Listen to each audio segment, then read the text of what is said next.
चला तर मंडळी, आज आपण संक्रांती स्पेशल अशी तिळगुळाची पोळी बघणार आहोत. 9 शुकावणी जरी बनवायला घेतली तरी अगदी पहिल्या प्रयत्नात परफेक्ट जमेल एवढी खात्री देते मी तुम्हाला.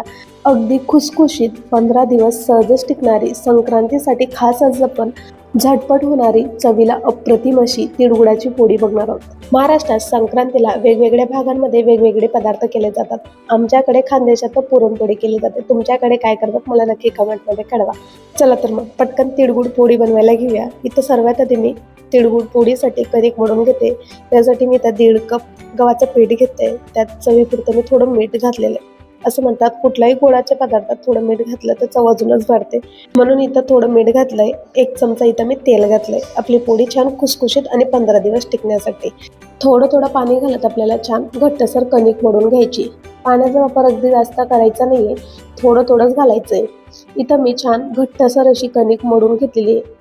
अगदी जास्त आपण पुरणपोळीला मळतो तशी देखील नाही आणि जशी आपण पुरीसाठी मळतो तशी देखील नाही. अगदी अशा पद्धतीने घट्टसर कणिक मळून छान झाली आहे. आता मी बाजूला ठेवते, तोपर्यंत आपली कणिक देखील छान मुरेल आणि तीळ देखील भाजून होऊन जाईल. आता पॅनमध्ये मी इथं अर्धा कप तीळ टाकलेली आहे आणि छान खमंग आणि तडतडायला लागेल तोपर्यंत भाजून घेतलेली आहे. आपली तीळ आता छान भाजून झालेली आहे. आता आपण एका मिक्सर जारमध्ये अर्धा कप इथे मी गूळ घेते. पण अर्धा कप तीळ घेतली तर अर्धा कप तीळसाठी अर्धा कपच गूळ घ्यायचा आहे. त्याचसोबत 2 ते 3 चमचे इथं मी शेंगदाण्याचं भाजून घेतलेलं कूट टाकलेलं आहे. त्याचसोबत अर्धा कप आपण जी भाजलेली तीळ होती ती टाकून घ्यायची आणि छान पल्स मोडवरती चालू बंद करत अगदी 2 ते 3 सेकंदासाठी फिरवून घ्यायचं. आपल्याला जास्त बारीक करायचं नाही. ह्या पद्धतीने आपलं भरड काढून झालेली आहे. मी त्याला एका बाउलमध्ये आता काढून घेते. तिळगुळाच्या मिश्रणात आता मी इथं 2 चमचे इलायची पावडर टाकून घेते. तुमच्याकडे जर जायफळ पावडर असेल तर ती नक्कीच घाला. जायफळमुळे आपल्या शरीरात उष्णता निर्माण होते. आता इथं आपली कणिक छान मुरून देखील झालेली. त्यातनं मी एक गोळा घेते. छान अशा पद्धतीने पुन्हा मी चोडून छान मौसूद करून घेतलेला आहे. तर या गोळ्याचं तुम्ही ह्या पद्धतीने हाताने देखील त्याचे एक पोळी बनवली किंवा लाटून घेतली तरी देखील चालेल. मी इथे छान लाटून घेतलेली आहे. तर त्यात मी तिळगुळाचं मिश्रण छान गच्च असं भरून घेणार आहे. ज्या पद्धतीने आपण मुटके तयार करतो, इथे मी 2 मुटके तयार करून छान पोळीमध्ये भरून घेतलंय. जसं आपण मोदकमध्ये सारण भरतो त्या पद्धतीने.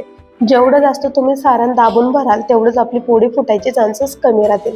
इथं छान मोदकला जसा आपण आकार देतो तसा आकार दिलेला आहे. वरचं एक्स्ट्राचं जे पीठ आहे ते साईडला काढून घेतलेलं आहे. पीठ लावून आता छान आपण पोळी लाटायला घेऊया. सुरुवातीला हलक्या हाताने पोळी लाटायची, म्हणजे सारण सर्वीकडे एकसारखं जाईल आणि काटोकाट आपली सारणाने भरलेली अशी पोळी बनेल.